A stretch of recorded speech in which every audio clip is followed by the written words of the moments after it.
Welcome, everyone, to Buddhist Global Relief's retreat to welcome in the new year 2026. My name is Patricia Brick, and I'm on the staff here at BGR. It's wonderful to see all of you here to join us for practice and reflection on this very timely retreat theme, promoting human unity in a time of discord and division. Since Venerable Bhikkhu Bodhi founded Buddhist Global Relief in 2008, American Buddhists and those who share our values have been transforming our compassion into action through projects that promote hunger relief, children's education, women's livelihood opportunities, and sustainable agriculture for poor communities around the world. May this weekend's retreat provide all of us with renewed inspiration and grace to work together toward a world reflecting our shared values of conscientious compassion, peace, justice, and human unity. I'm honored now to introduce Ayya Ananda Bodhi and Dhammadipa Roshi, both of whom are members of BGR's Sangha Council of Monastic Advisors.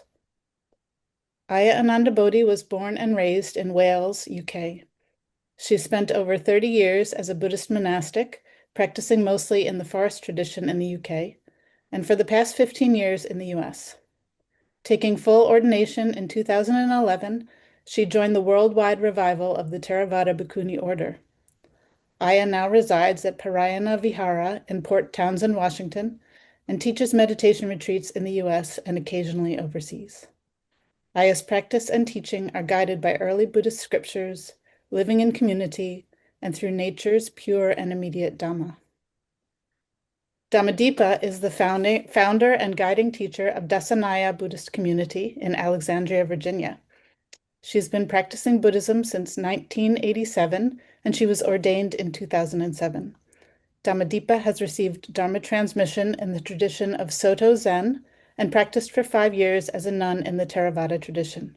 In addition to English, she teaches in Spanish, an expression of her Latin heritage. Welcome, Ayya. Welcome, Roshi.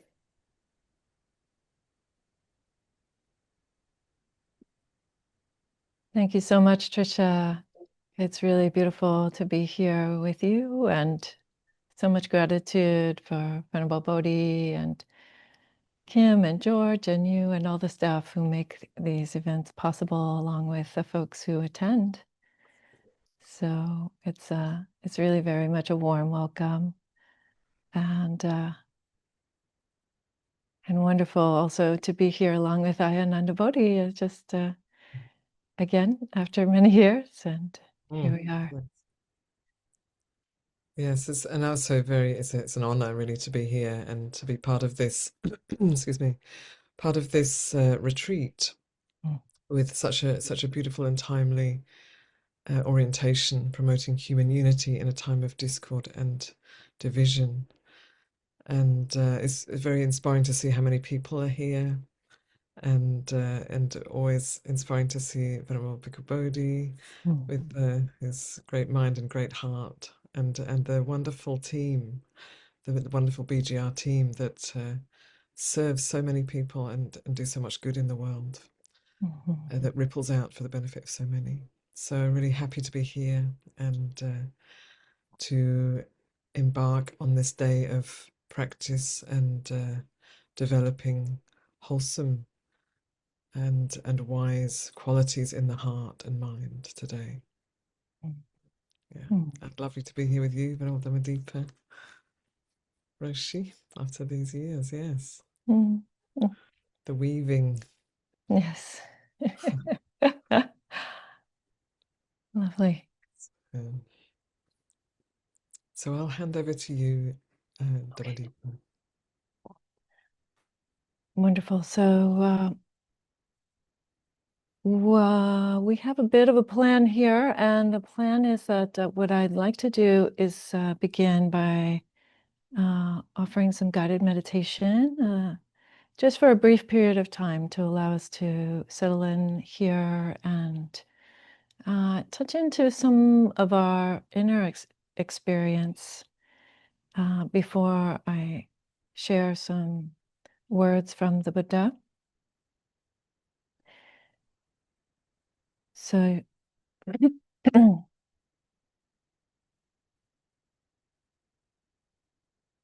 when what I'd like to do is a brief meditation on the sense bases. We're not going to be able to do all 6 of them, but just to touch into the sense bases. So this comes a bit out of the Salayatana Vibhanga Sutta, the sutta on the analysis of the sense bases, in which the Buddha says that the sense bases should be known, and they are seeing, hearing, tasting, touching, smelling, and thinking, the mind as a sense organ or a sense field. So again, we won't get to all 6, but would like to touch on both body and mind at this time. So you can begin by settling into your meditation posture. I often like to begin with some movement, maybe rocking the body from side to side and front to back, or moving the head.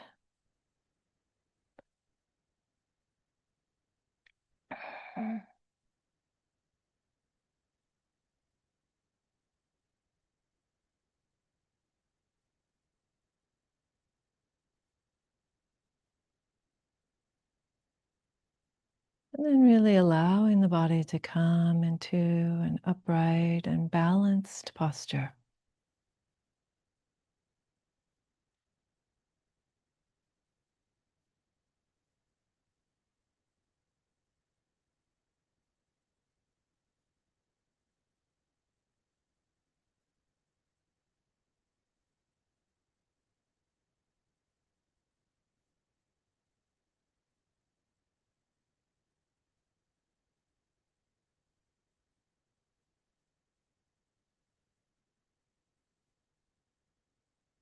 Feeling the weight of the body on your seat.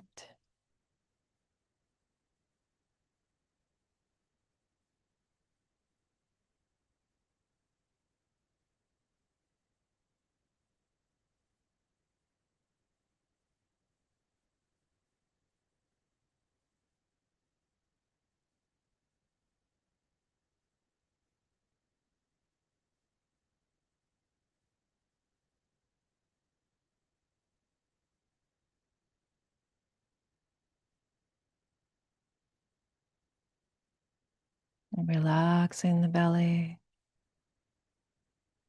and settling even further onto your supports.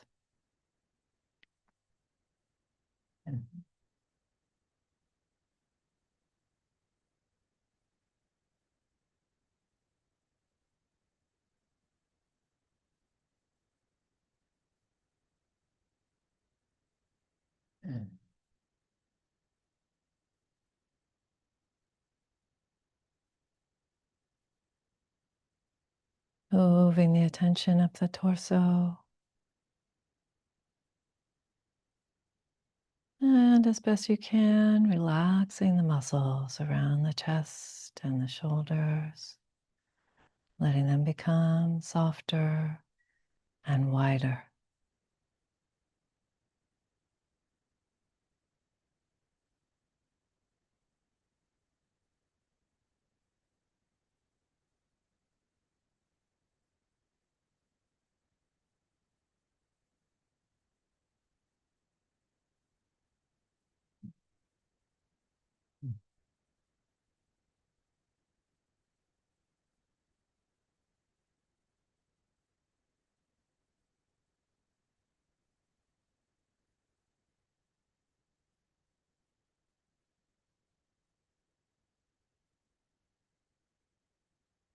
Letting the head also come into alignment. And softening the eyes.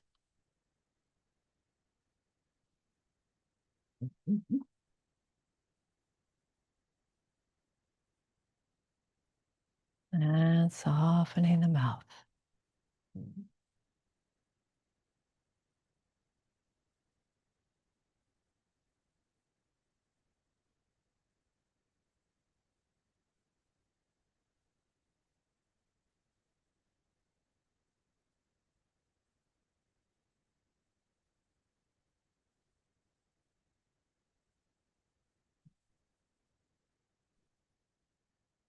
Now turning the attention to the sensation of touch in one hand. No need to strain at all, just receiving the sensations of touch moment by moment.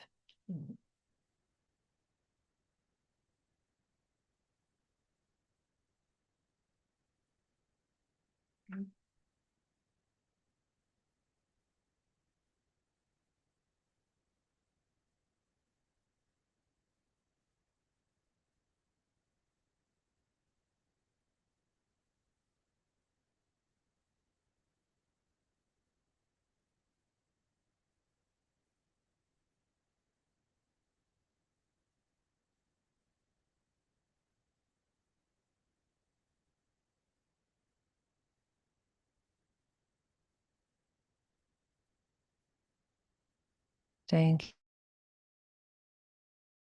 touch in the hand.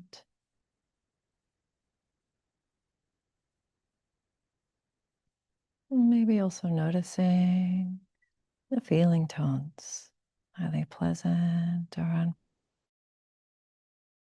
or neutral?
Now shifting the attention to the sensations of hearing. Again, just receiving sensations of hearing as they arise and are known.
Till attending, still attending to the sensations of hearing,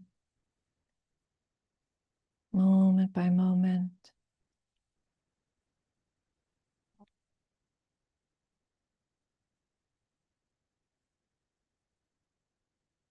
noticing whether they are unpleasant or neutral or pleasant.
And now, one last shift to turn the attention to the mind as a sense field. So, attending to mental activity as mere sensations. Mental activity as being just like a sound or a touch, a sensation in the mind.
Attending to mental activity moment by moment.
All right, beautiful.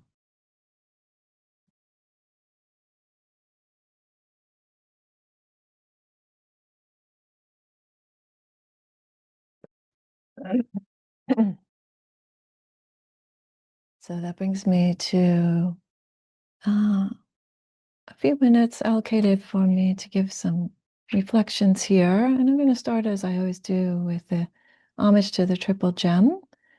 And everyone is welcome to keep their mics muted and chant along if you would like.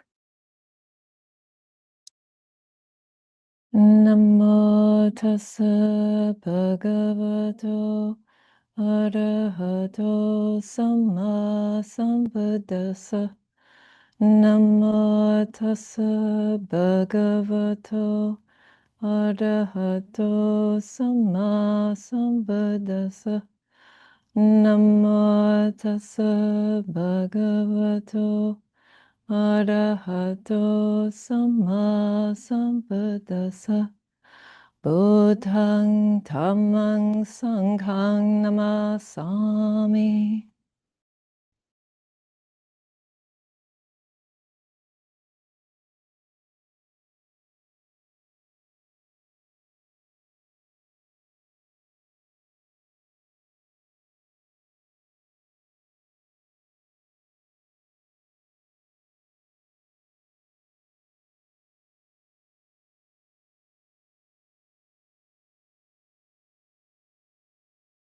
Our theme is healing division, healing discord. And as I said last night, and as Anandabodhi also said, but a very timely topic, I believe, not just here in the United States, but in all parts of the world.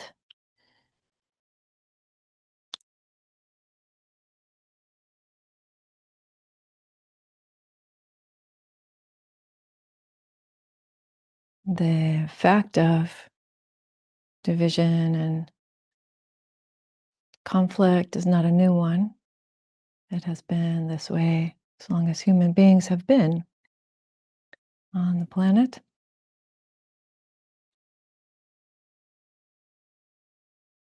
And yet somehow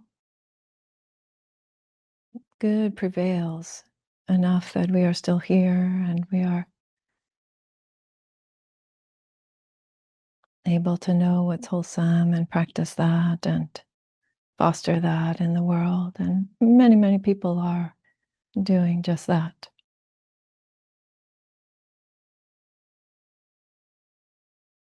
But it's important to attend, I believe it's very important to attend to divisiveness and division wherever we find it. And we have very good examples of how to do that from the suttas, from the Nikayas, the teachings of early Buddhism. So I brought a particular sutta that I want to speak about today called the Attadanda Sutta. Attadanda Sutta means taking up the rod is the way that Bhante translated it here. So I'm using, of course, Venerable Bodhi's translation of, this is from the Sutta Nipada. That means the group of discourses. It's from the so-called minor collection of discourses, the Khuddaka Nikaya. And the Sutta Nipada actually was a grouping that predates the collection, the Sutta Nipada coming together. So it's thought to be some of the earliest teachings. And this particular sutta is very meaningful because the Buddha speaks directly to what brought him to the path. So we're not gonna be able to attend to the whole sutta, but I just want to talk a little bit about the beginning here and relate that to our own situation. Because truly the only reason to talk about these things is to discover whether or not indeed they are relevant to our own lives, our own lived experience. And I think that you'll find that to be the case. So the Atta Danda Sutta, so the danda is this rod or stick or club in the literal sense. And it also can mean kind of figuratively all sorts of violence, physical violence, verbal violence, mental violence. So the sutta begins like this. This is the Buddha speaking. And just to give the background, so the two clans, there were two clans that were having a dispute, having a fight over water rights, over the river Rohini in particular. So it was the Sakyan clan and the Kolya clan. And as many of you probably know, the Buddha was of the Sakyan clan. His father, Suddhodana, was the chief of the Sakyan clan. But his mother, Queen Maya, was a Kolyan, actually. So these two clans are both his family members. Yeah. And they were having this dispute over water rights. And maybe that sounds familiar, right? We see this today, time and time again. Disputes over water rights, people going to war over each other's, over resources that they need to share or that they need. In this case, clans needed to irrigate their crops. And still, they were ready to go to war. So the Buddha finds out that this is the case, and he goes to speak to them about it. And this is the teaching that he gives at that time. So I imagine him, standing there among the chiefs of the clans who are basically getting ready for battle. And he says this, he says, "Fear has arisen from one who has taken up the rod. See the people engaged in strife. I will tell you of my sense of urgency, how I was stirred by a sense of urgency." So this is very personal for him, right? The Buddha was of that particular caste, of that particular part of society, the noble or the warrior caste. They were both. They're called Katyas in Pali or Kshatriyas. I hope I'm pronouncing that correctly in Sanskrit. And so this is very personal to him. He knows what it is to take up the rod, quite literally. He was trained in that, right? So he's speaking from his own experience, but he's also speaking from what he observes in these folks that he's talking to, right? And what their lived experience might be.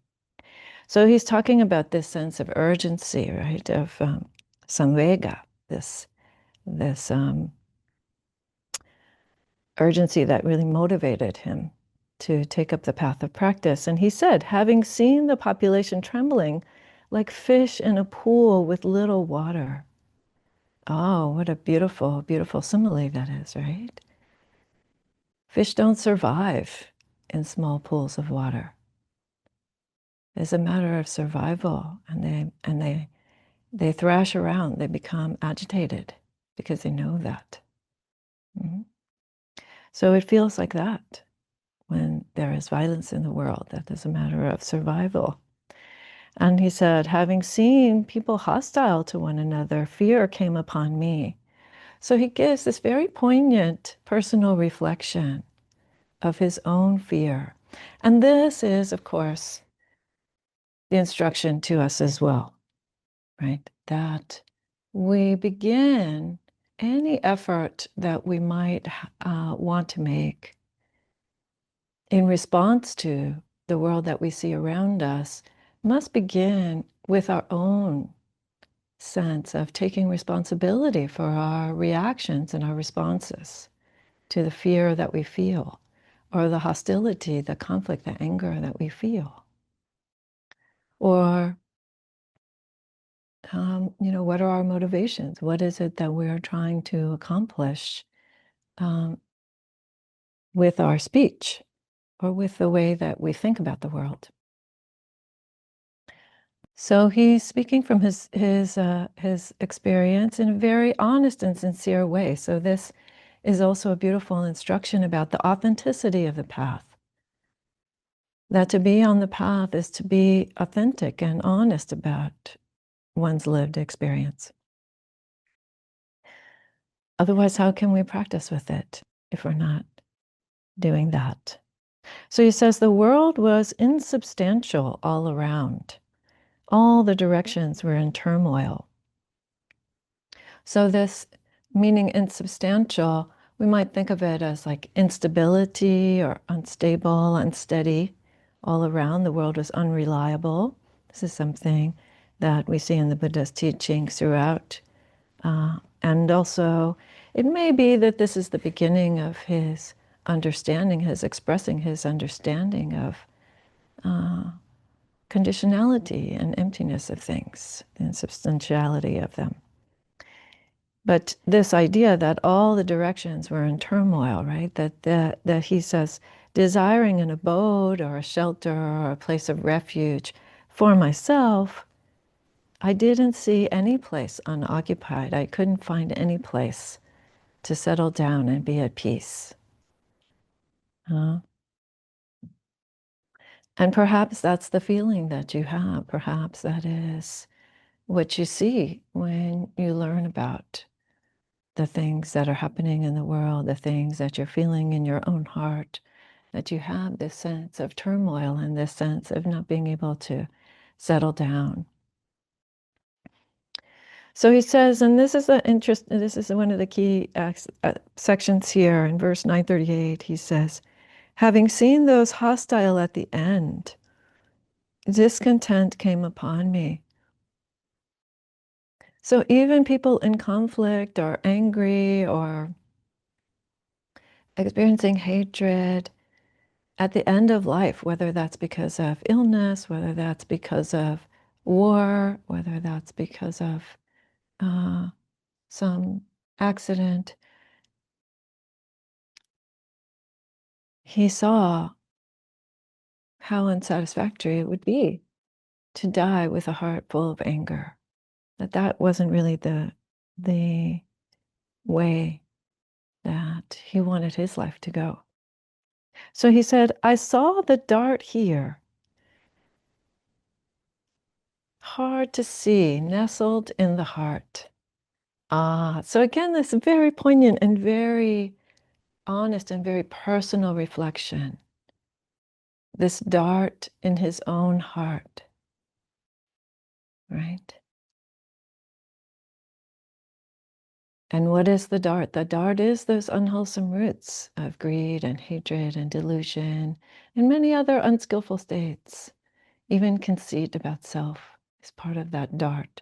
But this painful nugget, this painful aspect in his heart, he saw that.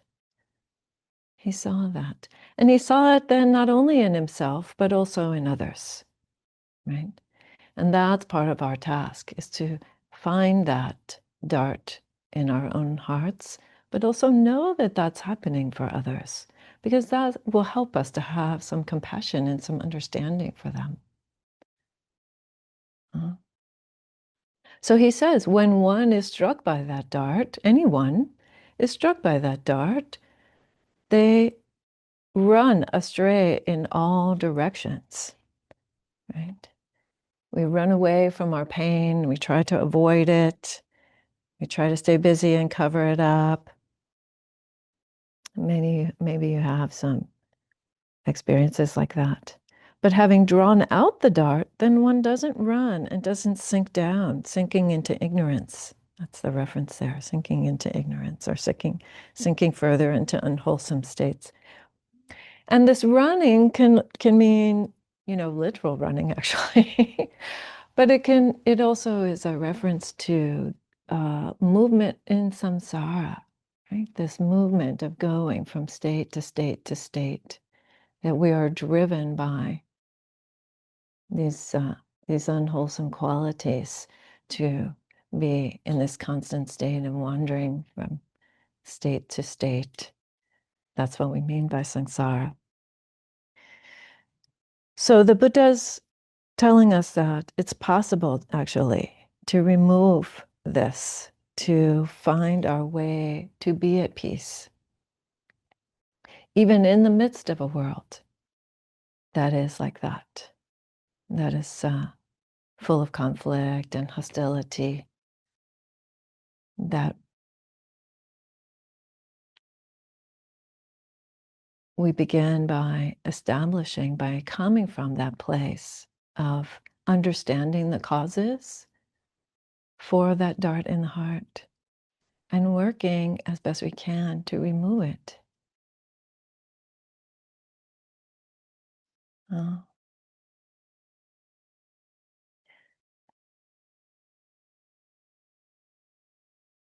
and so this is what created in him, as he says, this sense of urgency, this sense of needing to really attend to his own unwholesome states, the pain and the fear that arose out of that, the difficulty. And that led him to renounce everything and take up the path, discover the path for himself. And that's an important aspect that leads then to the next part, though. So this next part of the sutta, he goes on and it says the trainings are recited. So that's like a little insert for the folks. These teachings were originally carried verbally, transmitted verbally from person to person. So there's a little note there for the speaker to recite some of the trainings of the path. But then we hear what some of them are, and I'm not going to go too much into this, but I do want to say this next verse, not this next verse, 940, but 941, the following verse. He says, one should be truthful, not impudent, without hypocrisy, devoid of divisive speech. So that is very important instruction. And I want to unpack that a little bit to say, the Buddha isn't saying don't speak. He's saying find your ability to speak in a way that isn't divisive. And when Venerable Bodhi suggested the theme for this year, I spent a lot of time thinking about it, in part because, in the past, when I would think about how to bridge divisiveness, I would just say, okay, what we need to do is we need to find our shared values and talk about our shared values. But these days, I think that's quite difficult. It feels to me more difficult because I thought that we might have a shared value about protecting life or valuing life. But maybe we don't. I thought that we had a shared value about keeping kids safe and educating kids. But maybe we don't. I thought that we had a shared value about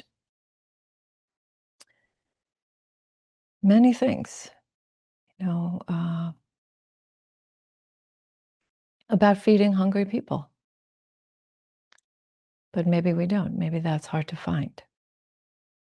So in a world where those shared values are hard to find, then I would say we have another responsibility.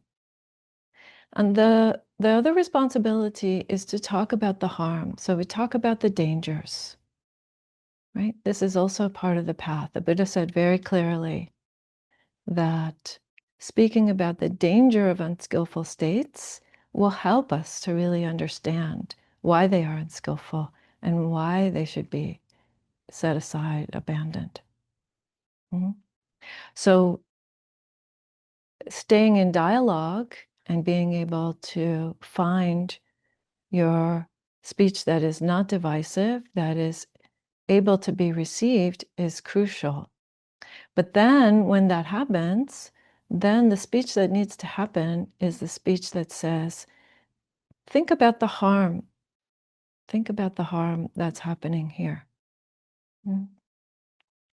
So, for example, when you have one country say, I want that other country's resources, I'm going to go to war for that other country's resources, then you might say, well, think about that for a moment. War is going to use up your resources. You use up material resources, you use up financial resources. And most importantly, you lose your most precious resource, which is your people. People die. The loved ones, the very ones that you're trying to protect, the very ones that might be productive, the very ones that might be creating great art and great opportunities in your country might be lost. So you try to talk to people about the harm. Or another situation that we see, particularly most recently, is how to keep our community safe. If you really want to keep the community safe, then, and people say, in order to do that, then I'm going to start, we need to start having people with arms taking up violence on the street, then the proper response to that is to say, well, think about the harm of that. Think about the danger in that. You're trying to create safe, peaceful community, and even your own folks that you're trying to protect will no longer be in safe and peaceful communities. So this aspect of really learning to have a kind of speech that is bridging the divide and doing so in a way that brings clarity about what are the ways to go about solving the problems that we have before us. What are the ways to go about attending to that fear? Because those folks are also feeling fear, right? And they are coming up with these ways, thinking that will resolve it. So, and you could say finally, even more fundamental than that is, the Vedana of it, the feeling tones, that entire wars have been fought because individuals weren't able to learn how to deal with the unpleasant in their lives. So, starting by acknowledging the unpleasantness is one way that we can start to take steps toward really having a society where we try to take care of that, in a skillful way. So that's my reflection for today. That's what I wanted to share. And I think Ananda Bodhi also has some sharing that she would like to do. And then we're going to have a joint Q&A session. Thank you so much, Vandamadipa. Very beautiful. Yes.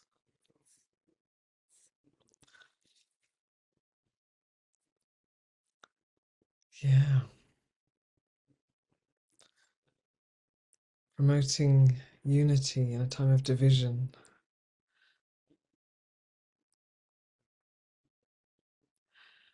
I'd like to begin by paying homage to the Buddha, my teacher.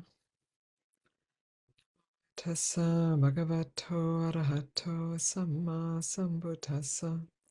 Namo Tassa Bhagavato Arahato Samma Sambuddhassa.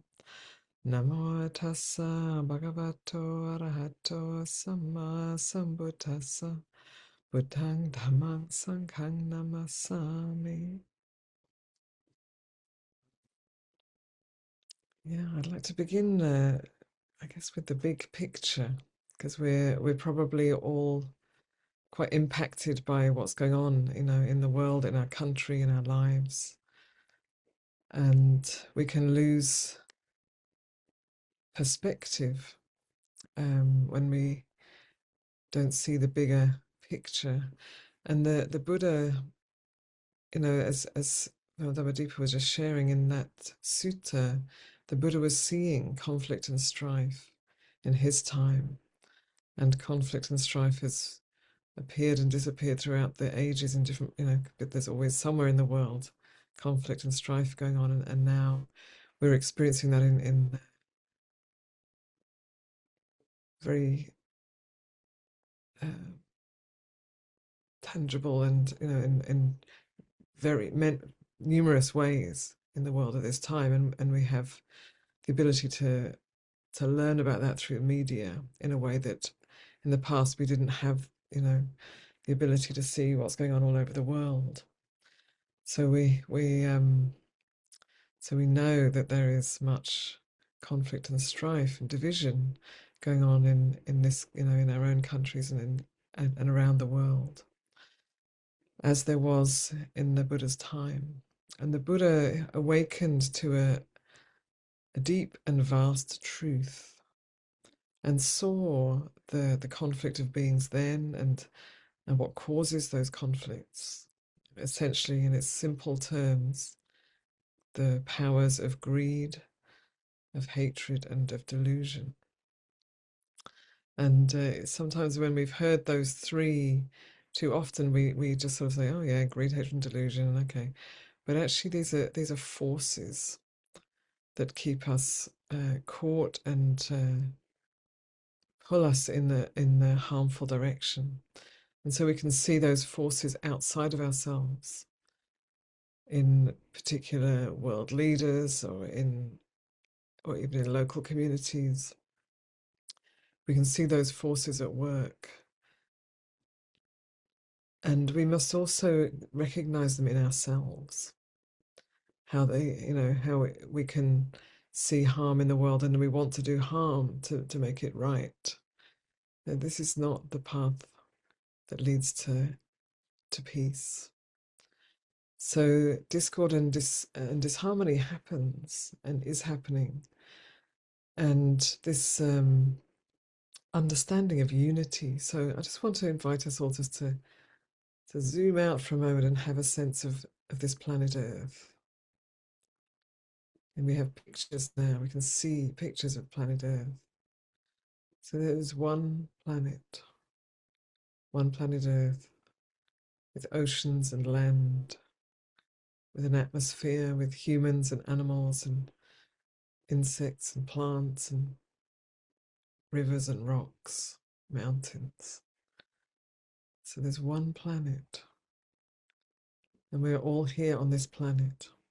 And the planet has, it's designed, this planet Earth. It's a process that's going on at the moment that is actually very generous. So nature has this generosity, provides food, provides warmth, coolness, water.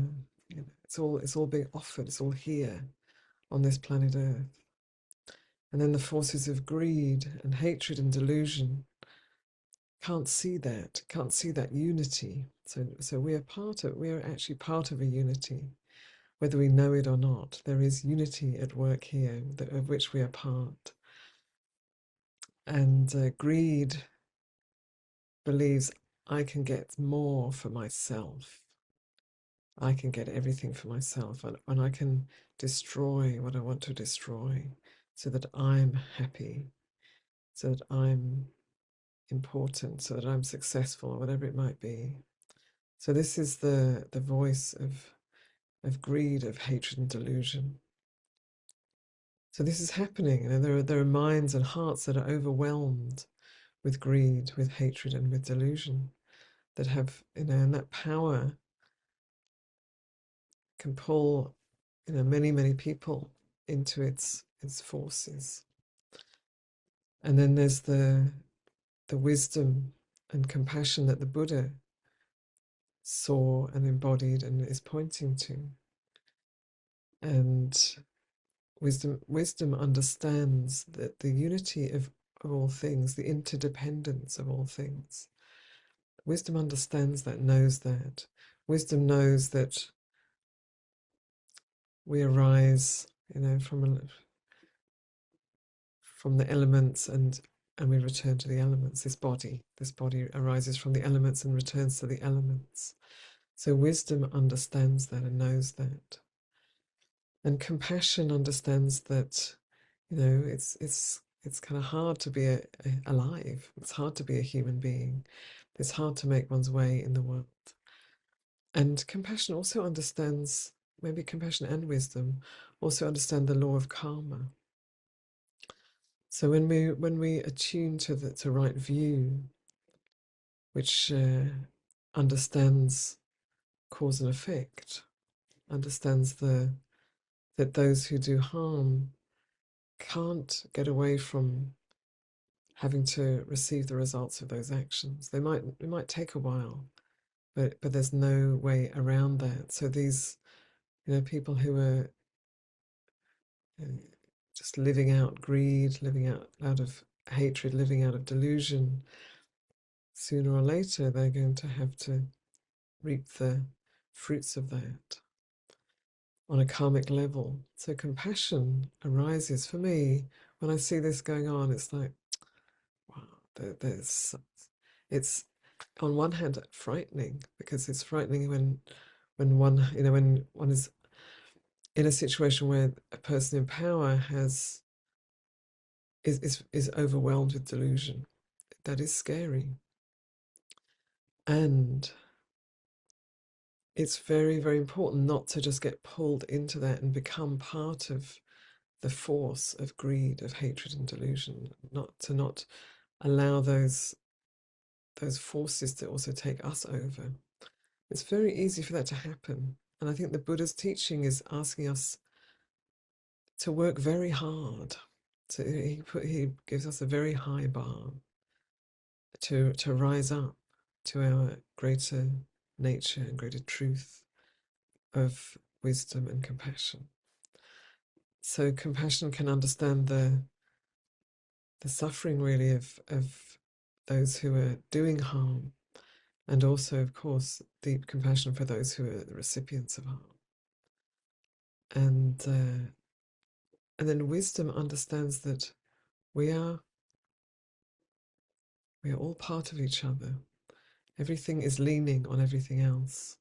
There is no separate me that can get more, to have more, be more.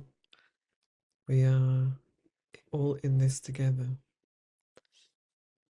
So I want to really encourage everyone to recognize these tendencies, to get pulled into fear and aversion when there's harm being done, and to get, or when there's a lot of greed, to get angry and hostile. This is a reaction that we can have, and the Buddha is pointing to a different way. The Buddha is pointing to the Noble Eightfold Path, which begins with right view, right understanding, and then how we use our mind, thoughts of letting go, thoughts of renunciation, thoughts of non-harm and non-ill will, or thoughts of generosity, thoughts of compassion, thoughts of metta, or intentions of these qualities. So the Buddha is pointing to that we need to cultivate this in our mind first, here in our own mind, and see when our mind is overwhelmed with greed, aversion, and delusion, and transform those tendencies. Work hard at transforming those tendencies through the many skillful means that he has offered in meditation and in daily life. And then, this retreat began with taking the 5 precepts, refuges and precepts. So those precepts as a framework, an orientation, a guide for our life, that we're going to find how to skillfully live within those precepts. And recognizing when our own hearts and minds are overwhelmed with afflictions, And it's really important to know and to understand it's going to happen, until we've got deeper realization. We're going to at times get overwhelmed with the afflictions of greed, hatred, and delusion. And then we get caught in harmful thinking, harmful speech, harmful action. And this is then we are part of the problem. We're part of the increase of discord and harm in the world. So when we understand what's for our own benefit, for the benefit of others, for the benefit of both, even for the benefit of the whole world, we align our lives with ethics and restraint and also with generosity and kindness and compassion. So it's I think it's a really valuable practice to, on a daily basis, to cultivate the quality of metta and the quality of karuna, not just as thoughts in our mind, but as a force, as an energy field in our own chitta, in our own heart, and mind. So to every day take time to put effort into generating this quality of metta for one's own benefit and for the benefit of all beings, and to strengthen it and cultivate that so that it becomes a resource for us, that we can meet the challenges of the world with wholesome states that are aligned with truth and with freedom. And the world is, tumultuous. Well, perhaps its very nature is to be tumultuous. But we are part of the world, each of us. Each of us are part of this world. And what we do, what we say, what we think, how we arise in this world matters, makes a difference. So if we have right view, understanding karma, the laws of karma, and also understanding the interconnectedness of all things, that there is no separation ultimately, that everything is co-arising. When we have right view, this can encourage right effort, the effort to not stir up that which is harmful, unbeneficial, and the effort to drop, to recognize and then let go of what is harmful within ourselves, and the effort to arouse what is wholesome and beneficial, and then to maintain that, just regardless of conditions, regardless of how many challenges arise in our life or in the world, to maintain those qualities of goodness. And then right mindfulness.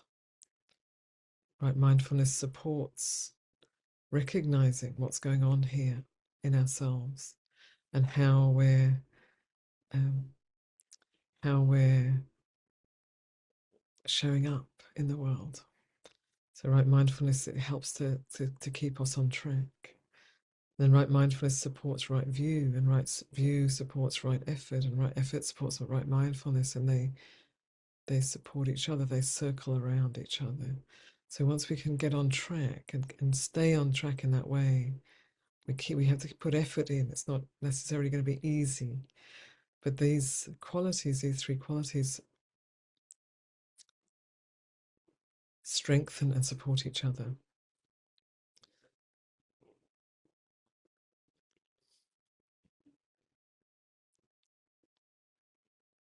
So when we're overcome with greed, hatred, and delusion, we get caught in thoughts of our own affliction or intentions of our own affliction, the affliction of others, the affliction of both, and we experience mental suffering. We become overcome with mental suffering, and then we get caught in misconduct through body, speech, and mind. So we need to be mindful, clear, vigilant in recognizing when these qualities arise in us, and remembering the view that the Buddha is pointing us to, this truth of our interdependence. Remember, zoom back at this planet Earth, this beautiful planet Earth, and everyone living on this Earth, sharing resources. We all share resources. We can't survive without that. And nature, by its nature, is an exchange of resources. This is what nature is. This is what we are part of. This is what we are part of. So, so having that view of this planet Earth, and then here there's somebody's hoarding resources for themselves, and here there's somebody who doesn't have enough, and here there's fighting between two people, between two countries, between two views. And then there's this planet Earth that we all share. So when we go far, when we zoom out, you might be able to see the Great Wall of China, but generally there are no obvious boundaries on this Earth. They're created by us. So to have compassion and loving kindness for all beings on this Earth, to cultivate this on a daily basis, this is my encouragement to all of us. And I'd like to just also end by let's see if I can do this. I might need to change my excuse me a minute, just a sec. So I also want to, if you haven't read it already, can you see that? Is it in focus? Venerable Bhikkhu Bodhi's book. I'm not sure if you can read that, but the Buddha's Teachings on Social and Communal Harmony. This is an excellent book. This is an excellent resource. And this is something we read every morning. We read from this book here in our little community and reflect on, what does it mean? What does it mean to, how do we get caught? And what is the potential? What is the Buddha pointing to? And so I really highly recommend getting that book and reading it, with a friend or with a little group or even just on your own. It's great to do it with others. Just one section at a time, take a day to reflect on. And it's not a book to be hurried through.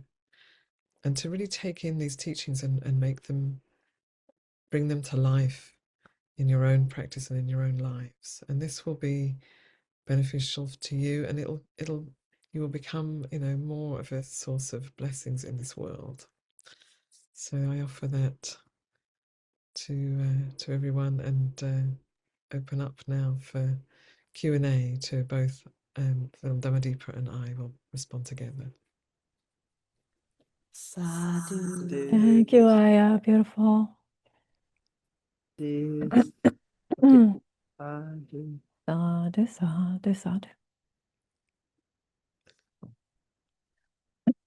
So I think that the way that we'd like to go ahead and do the question and answer section is that folks can raise their Zoom hands if you know how to do that, and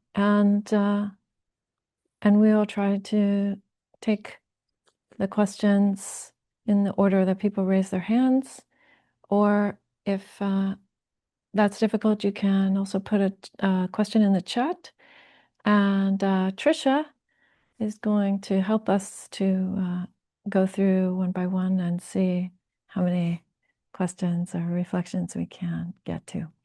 We have some time, maybe 15 to 20 minutes. We'll see what's possible there.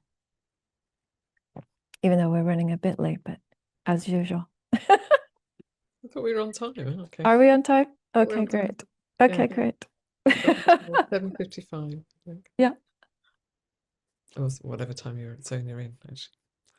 So yes, please, questions are very, very welcome, and we love to hear from you, because this topic is relevant to all of us. So please, and if you're shy to put up your hand and speak to us, then you can also put in the chat. Vandana. Thank you so much, Aya and Venerable Dhammadeepa. Your reflections and your talks were just so timely and so beneficial for all of us, not only on the bigger level, as Aya was mentioning, zooming out, but as a individual level, because as Aya, Venerable Dhamadipa said, seeing the dart in your own heart, that's such uh, such a personal and individual thing.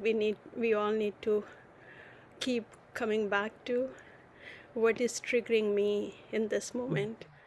And for me personally, seeing my family and friends, they're very nice people, but somehow seeing them doing the things which are kind of not seeing the things the way they are, but keep doing the same thing over and over, being in this entanglement of their own conditioning, I would say. So how do one skillfully deal with the situation? For example, a very small example, I have a very wonderful friend helped me doing some stuff the other day, but then she said something like, I gave her something to eat, and she said, don't give it to me in the hand, just put it down. Because I said, why you said that? She said, my mom said that sesame seed shouldn't be given by the hand directly. I said, did you ask her why? She said, no, I don't want to pick those battles which are not important to pick. I said, but these small things we can transfer from one generation to another without even noticing and without even questioning. And so I'm just trying to skillfully deal with the situations. Can you please speak on that? Those are like religious things or some kind of cultural conditionings.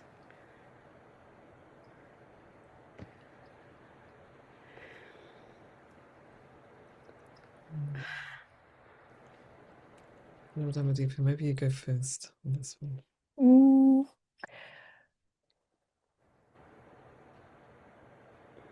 Well, Vandana, yes, I appreciate the reflection, first of all, and just to say that I agree that it's a very personal matter to find the dart in the heart and to really, really begin to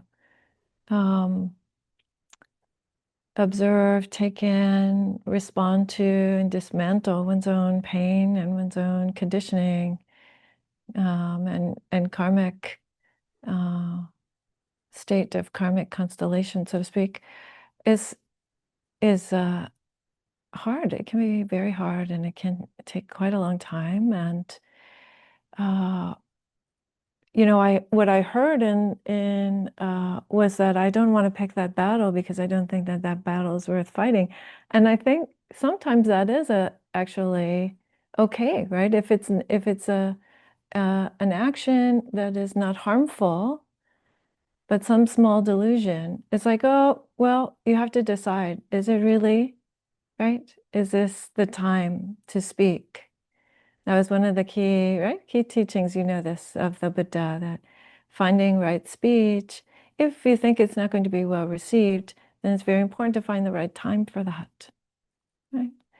So, but yes, as much as possible, we do want to foster clarity and truth. And so, I think speaking from one's own experience, in my experience or in my understanding, it's not like that, it's like this.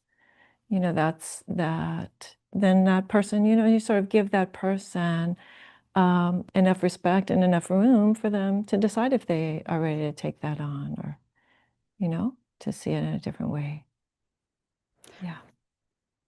Thank you. Liz.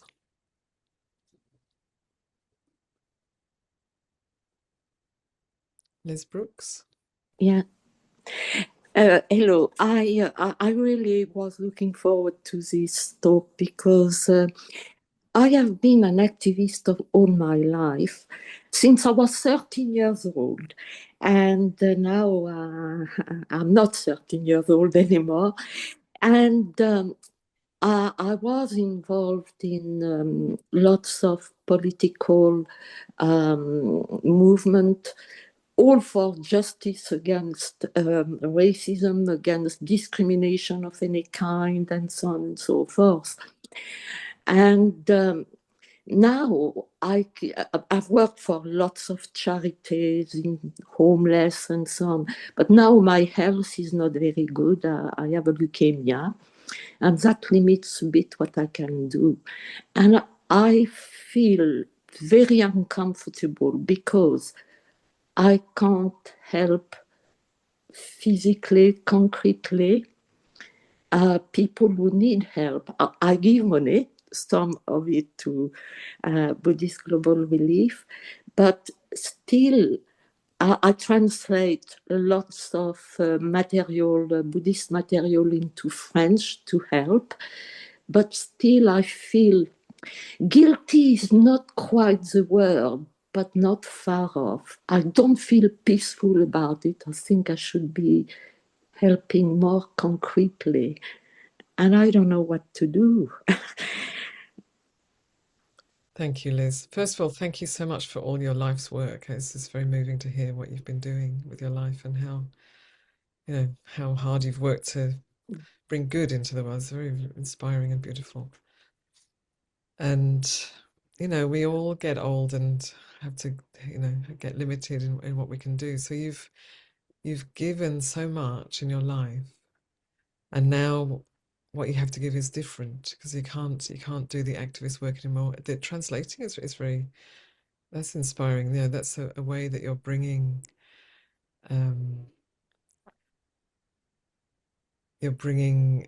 awareness into the country that you live in and into the language that is your language. So this is also good work. But we also have to have a certain amount so like you have changed the world through your work, and you've changed the world around you, and the forces continue. It's an ongoing practice, it's an ongoing work, because the forces of greed, hatred, and delusion have gone on for a long time, like a long time, and so there needs to be a little bit of equanimity in there, and equanimity it's not indifference or not caring, but it's actually understanding this is how the world is. This is samsara. Samsara is like this, and you're not gonna come to it's not gonna arrive at a conclusion probably of perfection in your lifetime. So to appreciate the good that you've done, definitely no need for feeling guilty, but appreciate the good that you've done, and now maybe is the time for the more inner work, so you can still do the translations and you can still inspire people around you. I'm sure you're very inspiring. I can't see you, unfortunately, but I'm sure you're a very inspiring person to be around. You can still inspire people, but there's that inner work of coming to peace, understanding the way things are, coming to peace with the fact that there is greed, there is hatred, there is delusion in this world, and understanding that, and it's, again, I'm sort of a big picture person. It's like seeing the big picture. This is how things are, and you've given yourself to transformation, and you've benefited, no doubt, many people, and that's wonderful. And now maybe to take care of your own heart and body and mind, and to know that you're part of this world. So you taking care of yourself is okay. So I just want to offer that. Thank you. Thank you. I would just like to add one thing. It's to say hello to hello to Bhikkhu Bodhi, because I translated his book very recently, and I just wanted to say thank you to him. It was a wonderful job to do. Sadhu, sadhu. Yes. Great. Thank you, Thank Aya. Which book was that you translated? Reflection on the Dhamma. Or I Dhamma. see. Yes, we exchange a few emails. Okay. And I'm putting it on Amazon on Monday if everything goes right. Thank you. So you did that under the name Elizabeth. That's That's right. okay. Yeah. Okay. Now I remember. Yeah. Yeah. Beautiful. Nice to see Did you have anything more you want to add here? Okay. Sheila. Good morning, Aya, Ananda Bodhi, and Roshi Dhammadita. This is such a beautiful opportunity to speak and share that over the holidays, I had deep, deep feelings of overwhelm based on personal circumstances. And I found myself really trying to reach deep into my practice and meditate. And I just continued to feel this overwhelm.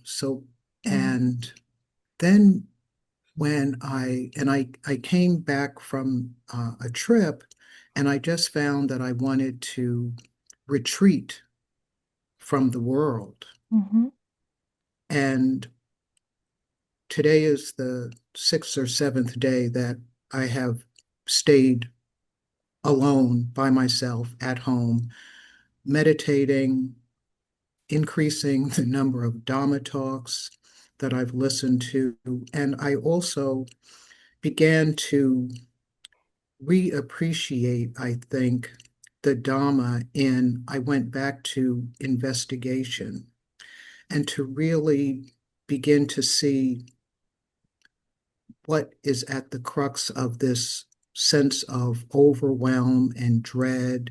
And I knew I was getting ahead of myself and thinking about my mind. And it was just a very interesting journey. And then I woke up on January 3rd, and my nervous system just felt sick with the news. And so I continued to sit and meditate. And I felt that I don't know that I can say that that I wasn't, quote, doing it right. But the more I sat with what was and what was in me, what came up for me was here is an opportunity to deepen your practice. So it was quite surprising to see that or receive that as, quote, the answer and not the answer, but it really helped me. And so today's retreat just feels like that balm on my heart that I needed. And it all of this has just helped me um, recommit to a deeper practice. So thank you. Sadhu, sadhu. Yes, thank you, Sheila. Really beautiful, description of what sounds to me like taking refuge, like really seeing, turning toward the dukkha that you're experiencing and really allowing yourself to again and again and again take refuge in Buddha, Dhamma, and Sangha and turn to that as a source of support and clarity and response and investigation and curiosity about how to really understand what's happening and as best you can relinquish that suffering. So beautiful. Thank you so much for the sharing. And I'm glad that you're here. I'm very glad that you're here and that you're really attending to your life in that way. Yeah. Alicia. Thank you so much for being here and allowing us to be here with you.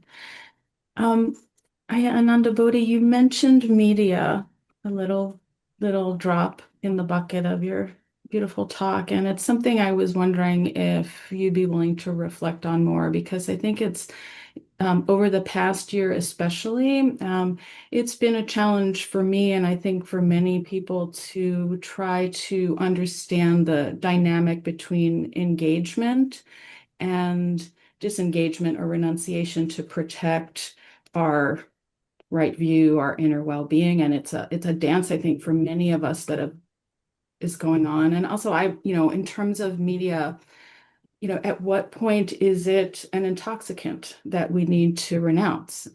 At what point is it a weapon that's part of it? So there's just I'm sure we could spend a week doing it, but I'm wondering if you would, kind of share, like, what would the Buddha I mean, of course what are we doing with it? Any reflections would be lovely to hear. So I'm not going to speak for the Buddha, but what I want to say is, the media is very biased. So it's very interesting to watch this, how, it shows us the terrible things that are going on in the world and all over the world. And then it focuses in on this. And so that's what we see. We see, oh my gosh, this terrible thing happened here, and then this awful thing's happening there, and in some ways it's important that we know, and in some ways it distorts our experience of reality. So I think you may already know of the negativity bias. It's a sort of the way we're wired as humans. I think it's something like 5 or 6, I'm not exactly sure, times more likely to notice what is wrong than what is good. So we already have that bias. So we're already attuned to what's going wrong, what's bad, what's scary, And then we've got the media, which filters out all the very worst of the worst of humanity and presents that. And occasionally a little inspiring thing here and there, but not much. So actually what we need to do, I believe, is for every negative thing that we take in, we need 6 positive, so that we come to a balance with that negativity bias. And it's kind of hard to find, actually, because it's the negative is very easily available and the positive is less promoted. But there are many good things going on in the world, and this is something that I witness. I see good things happening. I see goodness in people frequently, and not necessarily just Buddhists coming to the monastery, but around me in the town. I've just been traveling and just meeting people. There's so many acts of goodness in hospitals, in schools, all over the place, between mother and child. It's happening everywhere, and we don't see these acts of goodness. So I would encourage you or everyone really, to be mindful around media. So what are you taking in? What are you watching? What are you taking in? How are you taking it in? Is it just open and believing everything? Or thank you, Ingrid, for goodnewsnetwork.org. So there's a Good News Network. There are several of this kind of thing that tell you the good news that's going on. I mean, that one of the things that I'm finding very inspiring right now is the group of monks, the Walk for Peace monks, that are walking from Texas to Washington, D.C. with their little trusty dog Aloka. And these people are they're Buddhist monks walking through, the southern states, advocating kindness and peace. It's a very beautiful, inspiring thing. It hasn't made national news yet. I think it should have, but it hasn't. And so, look out for the good, and be careful about what you take in. So we can maybe once a week look at the news rather than every day or several times a day, to take in the bigger information. So that would be my recommendation. Thank you. Very helpful. So we're almost at the end of our time, or we are at the end of our time for Q&A, but I see that Trisha has her hand up, and maybe we could I will take this, or we could both together take this last one, because maybe this is from the chat, and I don't think we did any from the chat. Is that right, Trisha? We have until 11:15. Until 11:15. Anandabodhi was going to give a meditation actually after this. Yeah. We have a little, I think that question that got taken down could be taken, but anyway, yeah. Okay, I'll read the question from the chat. How do we feel compassion for those who are harming others? Do you want to start on this one, and then maybe we can both give a little response to this? Could do, because it's very much present for me. So in some ways, one does need to have a little bit of a distance. You need to distance yourself a little bit, because if you're directly in the direct line of harm, it's just survival mode. But if even just in your meditation, even sitting in front of your altar or so on, you can get a little bit of distance from the impact of what's happening and reflect on really what I was speaking about actually on karma. For me, this is pretty immediate. So if I see someone who's actively doing harm, who knows they're doing harm, and continues to do harm with relish, and it can't be stopped at this moment, they believe that they're doing something good for themselves, and actually all they're doing is harm for themselves. They're deeply harming themselves. They're going to have to reap the benefits of. They're going to have to reap the repercussions of those actions. So they're doing deep harm for themselves. They're doing deep harm for others. They're doing deep harm in the world, and that's a very sad, small, painful way to live. So for me, the reflection on karma is very helpful in arousing that sense of compassion, and maybe because I have had to consciously work through difficult things myself in this life. I don't know whether you have, and recognize, oh yeah, because I've done harm in the past, I have to then feel the feelings of that, and that's painful, and it's a real incentive to not do those things again, and so when you reflect in that way, it's like, yeah, these beings they're going to have to go through immense suffering, even if it hasn't arisen yet. Yes, thank you, Aya. Entirely agree and support everything that Aya just said. And I want to say that this first part about moving out of harm's way ourselves, if possible, that's definitely also supported in the Dhamma. It's not that we need to become doormats or become the target of someone else's harm. That's not a good thing.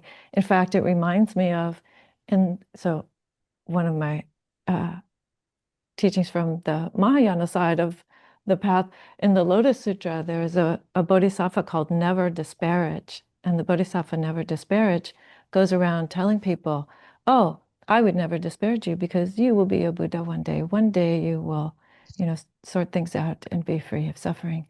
But some people didn't like that. And so some people started throwing rocks at the bodhisattva Never Disparage, and picking up a stick or a rod and trying to hit the bodhisattva Never Disparage.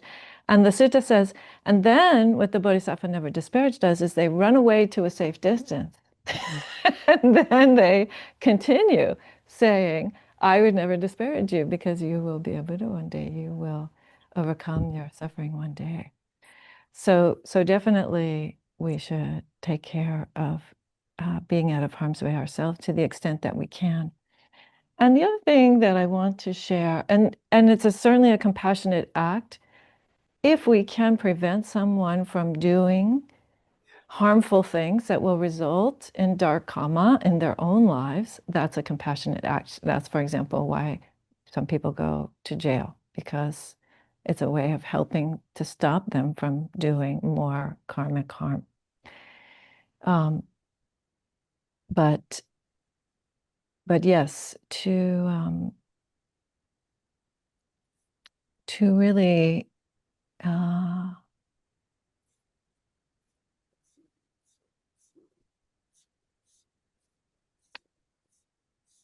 to really understand the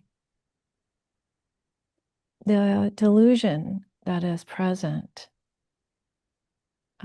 can help us to have some compassion for people who are causing harm. As I said earlier, they're trying to attain something and really deeply confused about that, about how to go about that. And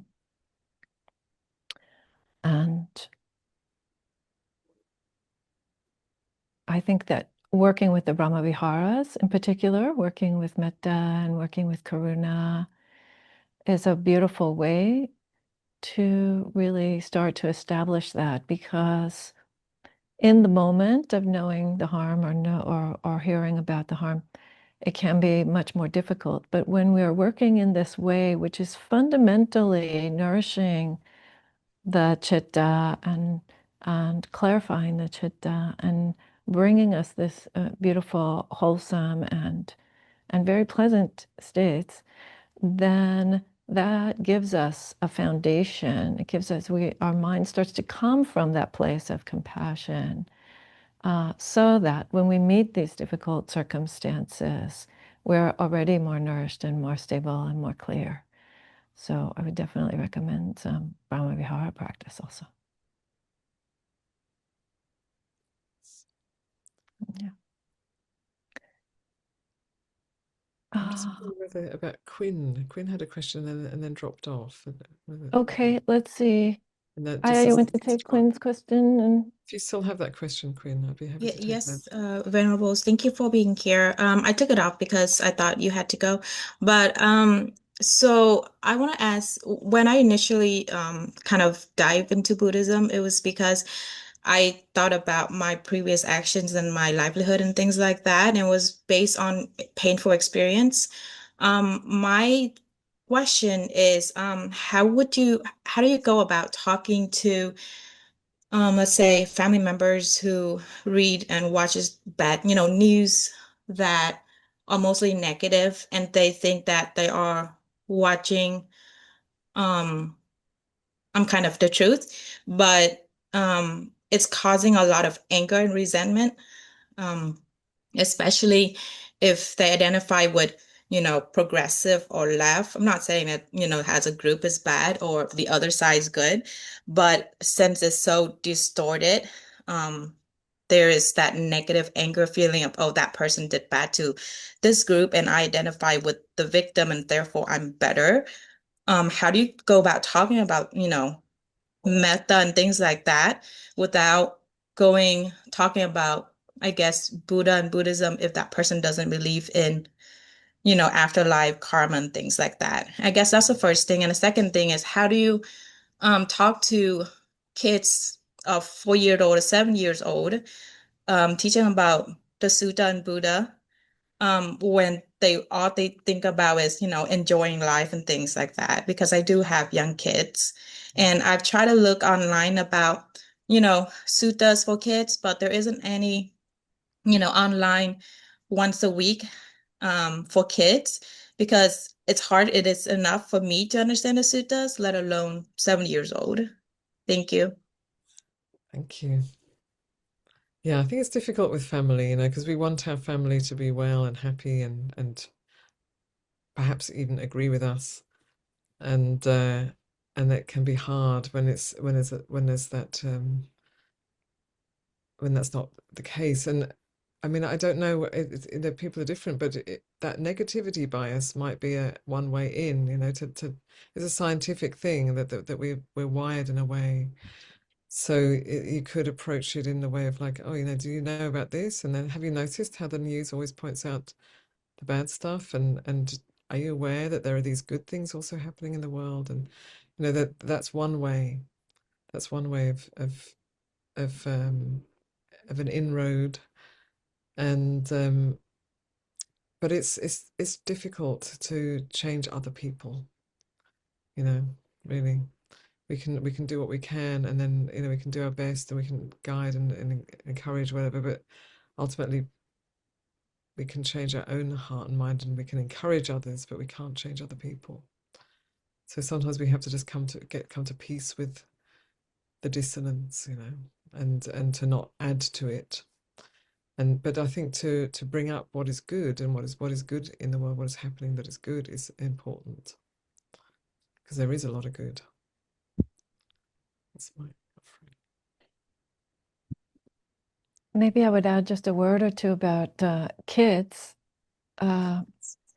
So as a mom and now a grandma, actually recently in the last few months, I would say, first of all, Quinn, that your life is the Dhamma teaching for your kids and for the other folks in your family. So remember that, right? That even sometimes it's not apparent, but they are taking in, they are learning from how you are and what lenses you use when you interact with the world and with them.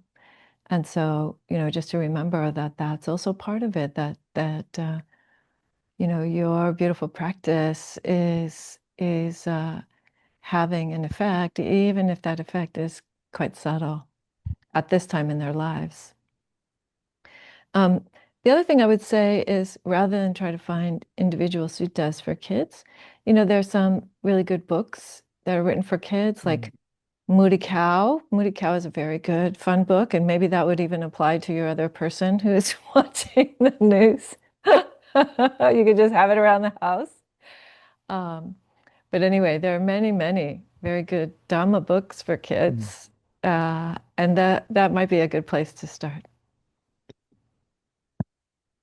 Yeah, I think that there are sort of popular books adapted from Jataka stories, which are sort of, some of them are be meaningful for young children. Yeah. Yes. Yes. The suttas, not so many, but Jataka stories, I think, were intended for for the children. At least some of them, others not. Others should say, not for those under the age of 18.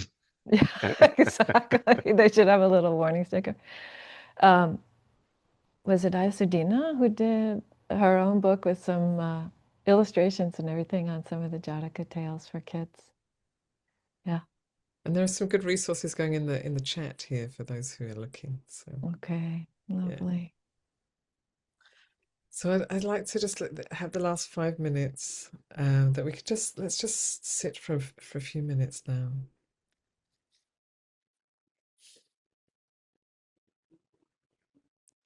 Taking in everything that's been shared.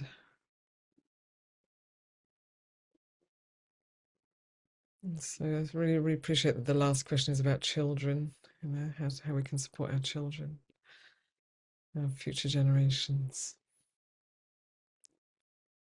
And lots of good resources are appearing in the chat. So just to take this moment to feel the connection of your body with the earth.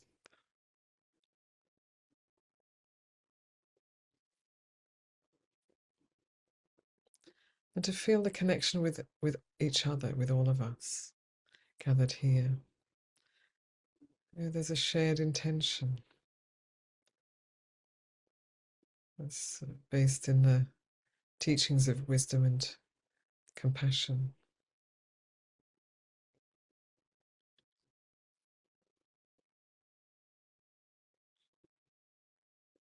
So I'd just like to invite you to maybe put a hand on your heart and on your belly too, if you wish. And as you breathe in the goodness. Breathe in the goodness in this world. The goodness of many individuals and of collective forces.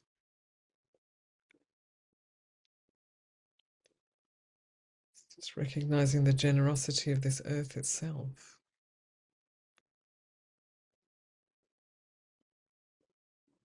And the goodness and kindness of human beings. Small acts of kindness that are happening in your neighborhood right now.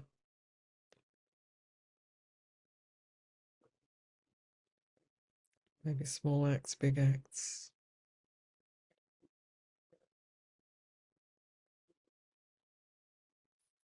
Taking in the goodness of your own efforts and intentions.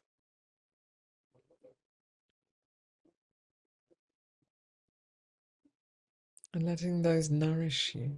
Let your heart be nourished by this goodness. We're not asking for perfection, but taking in the good.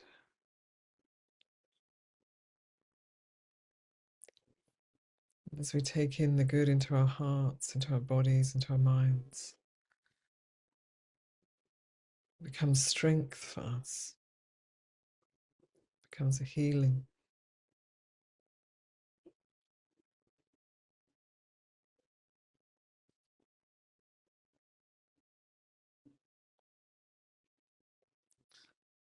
And then we can draw on that strength and healing for our own welfare, because that's important. The Buddha encourages us to practice for our own welfare. So we have strength and well-being here. This is a gift to the world. It's a blessing. And with our own reasonable well-being, good enough, we can also be of benefit to others, of well-being to others. That becomes well-being for both. There's a resonance, a strengthening. And that becomes a source of light and blessings and well-being in the world. So not to forget to take in the goodness of your practice, of your efforts, of your intentions.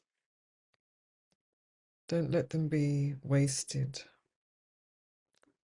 Even if they're small, they build up, and we join forces in goodness, in kindness, in generosity, in wisdom, compassion.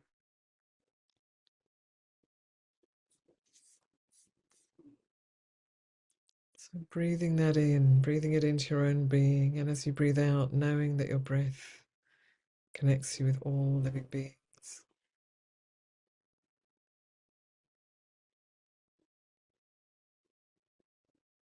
Opening up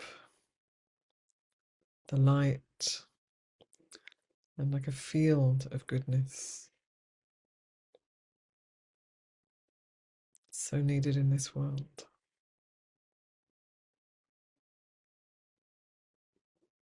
So may we share the merits of our practice for the benefit of all beings in all realms. May all beings in all realms be free from suffering. May all beings in all realms realize and live their true nature. May all be free.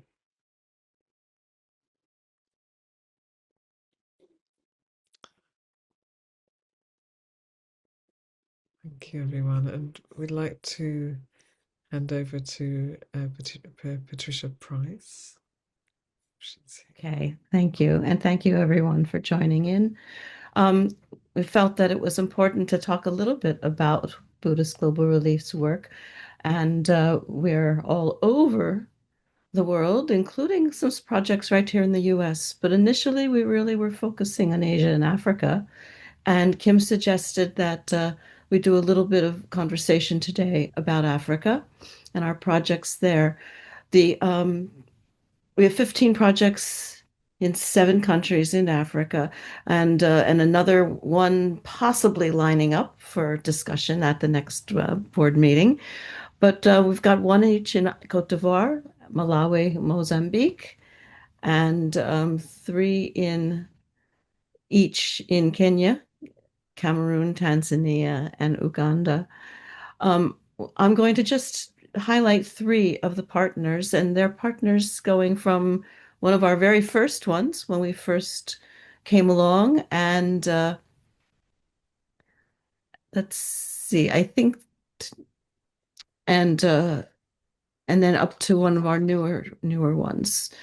So the Women's Farmer Field and Business School. And I will also add that the majority of BGR's projects are focused on women and children, for reasons that should be obvious, that women are often overlooked, and the poorer members of households. So this is one of the things that we focus on. The CARE project in Mozambique is a women farmer field and business school. The Nampula province, and we have beneficiaries, and I can't see the whole screen because I am blocked by my image here. But the number of adults, females and males, for the first 6 months of this project was 1,000. 70 of them, I'm sorry, 70% being female, and children beneficiaries, 863. Next slide, Kim. It's training community farmers groups with an emphasis on the women to cultivate climate resilient, nutritious food.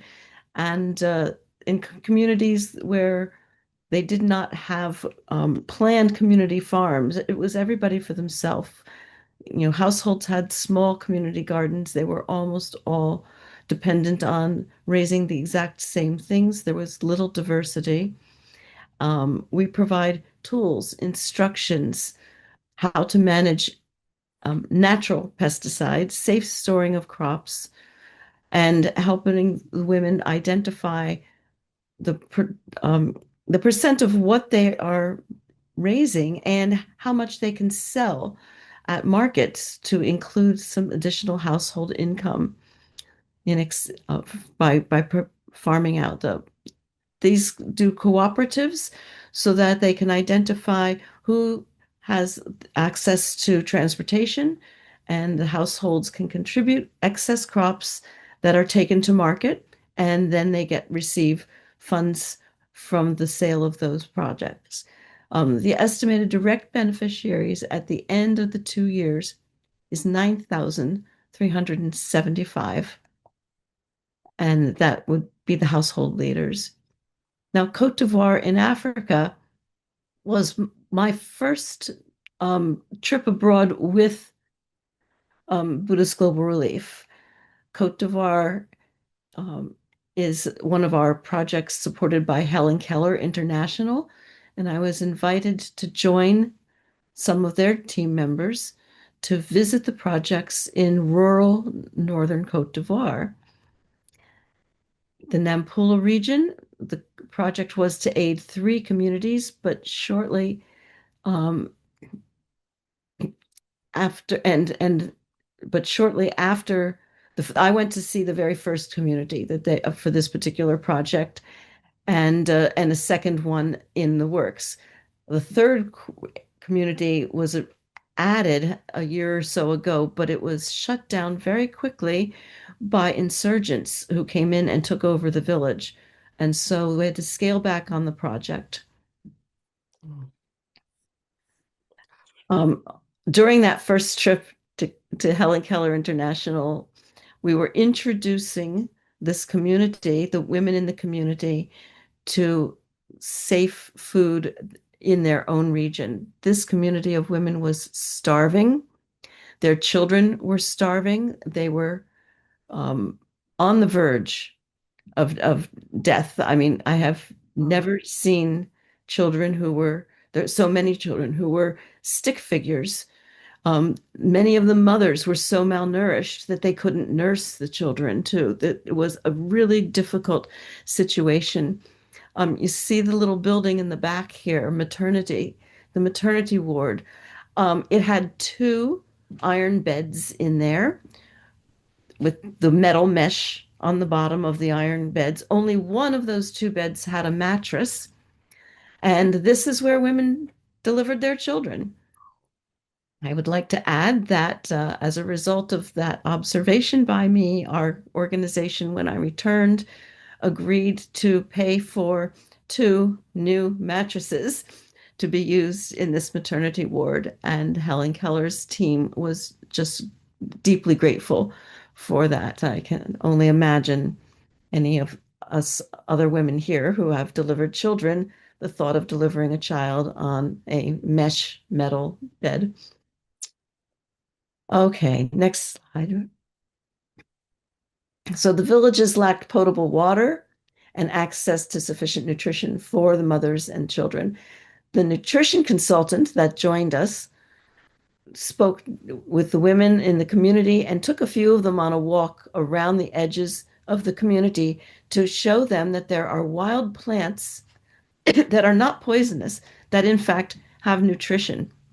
And so by helping the community identify the wild plants that could be added to the porridge, and the porridge itself was also something that was in scarcity at the time, but now they have routinely are delivered the porridge and the women in the community know what plants they can walk around and pick up and chop up and add to the porridge that's cooked, giving the children additional nutrition. Next. Mercy World organization. Mercy World is one of our newest partners. It's based in Tanzania, in Mbeya, the city, a large city. And you can read here that I was introduced by a friend to Reverend Dr. Tuntufe Mwensango, who did his ministerial master's degree at Moravian College, well, Moravian University in Bethlehem, Pennsylvania. When he returned to Tanzania, he was, and his work, walking to work every day at a university there, he was alarmed by the number of children beggars he was encountering.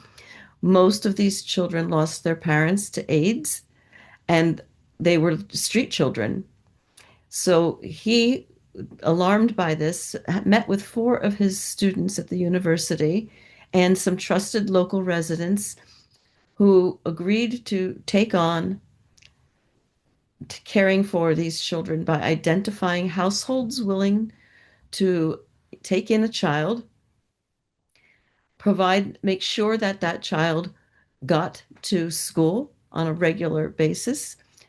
The program provides the children with uniforms, shoes, school books, and regular visits from the team of Save Their Dreams project.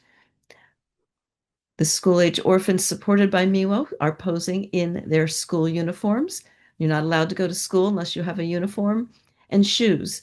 We provided shoes, socks, books, pencils, and school lunches also included for these children. Here's one of the university students who became a staff member. That's Nicodemus. So BGR's outreach is pretty significant. We really do focus on children, but there are times where some of the aid has to also go to the head of household to make sure that the children are being taken care of nutritionally, both in school and out.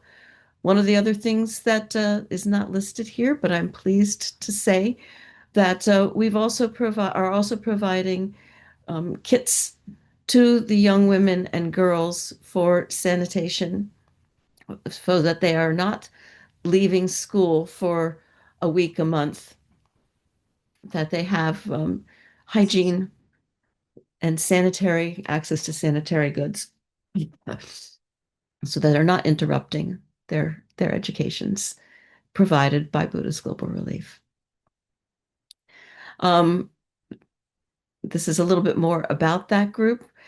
5 friends of Reverend Dr. Tuntufaye from the United States that he knew in graduate school at Moravian have visited there, provided information to me, which is how I became more aware of this project. This group of adults from the US have purchased a 1.5-acre plot of land and continue to raise funds. Their goal is to build a secure fenced compound with an office for the staff and with a small residence hall for some of the older students. And this project is ongoing. I know personally the adult group that is working on doing this and have visited the site and are contributing their own funds to make this plan happen. Right now, Tuntufaye and his students are working out of the university where he teaches, but they don't have a room of their own, so to say. So the plan here is to have their own site. And I think that is my sharing of some examples of projects that we are changing lives for the better for children and their caregivers as well. Thank you all. Thank you, Patty. And thank you, Aya. Thank you, Roshi, for your beautiful teachings this morning. And thank you to all of you who've gathered to practice with us today. We'll have a break now until 2 p.m. Eastern, 11 a.m. Pacific. I'll put the link to the schedule in the chat.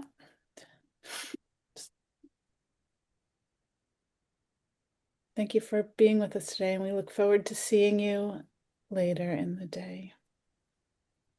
Thank you. Thank you so much. Thank you, Patty and Trisha and Aya and everyone. We'll see you later.